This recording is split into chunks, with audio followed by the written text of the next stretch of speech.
Our Sunrise Smart Start begins with breaking news overnight from Houston, Texas. A suspect is in custody following a citywide manhunt after he allegedly shot 3 police officers. Police initially responded to a family disturbance. The suspect was eventually captured after an hours-long chase and standoff.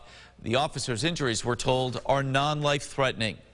Also breaking overnight closer to home, one person hospitalized after a crash on 490. Here is the footage. It happened just after 1:30 this morning on the exit 16 off-ramp of 490 West. An SUV seen rolled on its side. Our crew saw one person taken away by ambulance. No word this morning on their condition. To the latest on COVID-19 now. Happening today, a New York State appellate judge is scheduled to hear arguments on the legality of the governor's mask mandate. The judge Tuesday allowing the rule to stay in effect while Governor Hochul's administration worked to overturn a lower court ruling.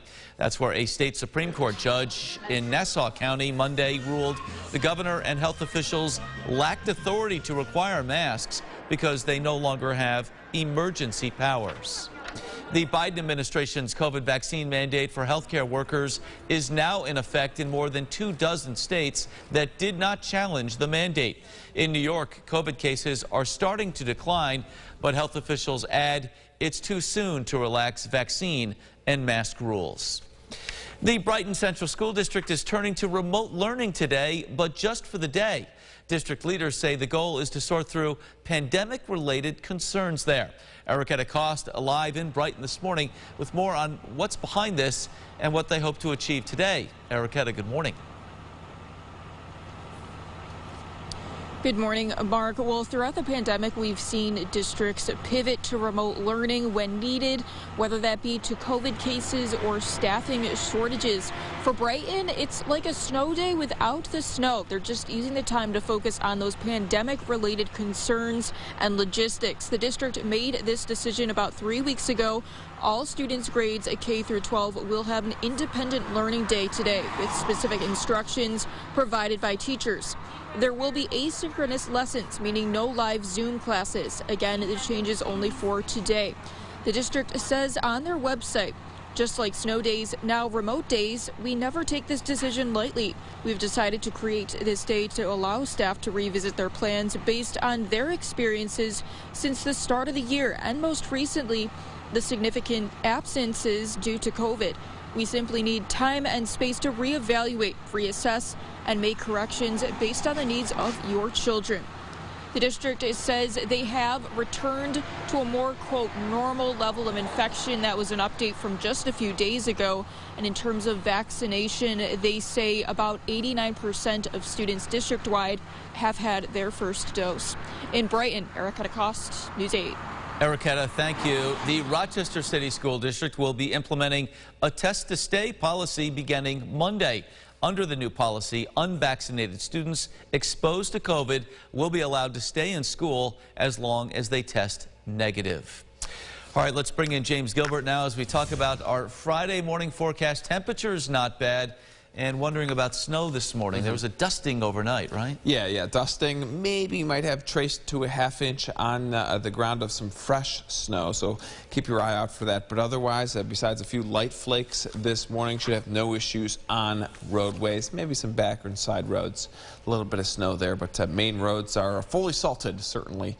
I noticed that on my drive-in. You may notice that as well. This evening, that's certainly going to be the coldest time of the day as we drop in temperatures through this afternoon. We even have a wind chill advisory for some in the Finger Lakes. We'll take a look at the weekend forecast at the end of the show. Mark? All right, James, thank you. Time for another check of the roads with our sunrise traffic. And right now, pretty good update. A 390 in your view here.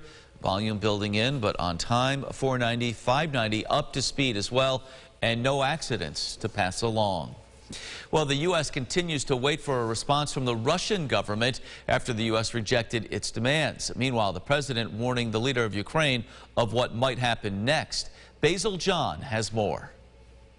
We are ready for talks bilaterally, NATO, Russia, OSCE, whenever they are ready. Political Affairs Assistant Secretary of State Victoria Nuland says it's all up to Russia as the U.S. waits for a response after it rejected Russia's demands. The ball is in their court. Kremlin officials promised a response once Russian President Vladimir Putin had enough time to study the U.S.'s message. We hope he will see here a real opportunity for a legacy of security and arms control rather than a legacy of war. While the U.S. waits, President Joe Biden had a call with Ukrainian President Volodymyr Zelensky and warned him that Russians could invade in February, but reaffirmed the readiness of the United States and its allies. We still believe there's time and space for diplomacy, but thus far it has not achieved the kind of results that the international community would like to see. Pentagon spokesperson John Kirby said troops are at a heightened preparedness if needed to fulfill roles where necessary. Medical support, aviation support, logistics support, and of course, combat formations. Basil John reporting there. President Biden officially announcing Justice Stephen Breyer's retirement from the Supreme Court as well. Breyer was sworn in as a justice back in 1994. The president, Biden, was the Senate Judiciary Chair at the time, presiding over that confirmation process. Breyer will be stepping down when the court's current term ends during the summer. President Biden has said he has yet to make a choice about who would replace Justice Breyer, but did promise the choice will be a black woman. The president plans to announce his pick for a successor by the end of February. In the GRE Morning Business Report, the cost of keeping a roof over your head shot up last year. According to Realtor.com, rents surged more than 10% on average in 2021. By the end of last year, the national median for a one-bedroom apartment was more than $1,600, up 19% from the year before. Many large cities saw even bigger increases. Rents in Miami alone shot up nearly 50%. Well, time is money, right? And according to a new survey by Digital.com, more than half of online shoppers expect their go-to shopping site to load within 3 seconds. 21% of respondents said that the wait is the top turnoff to online shopping. So much so that half will X out of their digital shopping carts if too much time is required. All right, here's what some folks will be talking about at the water cooler this morning. The end of an era in Pittsburgh. Ben Roethlisberger's career is over. The longtime Steeler quarterback announcing his retirement. In a video message, the 39-year-old said it was, quote, time to clean out my locker and hang up my cleats.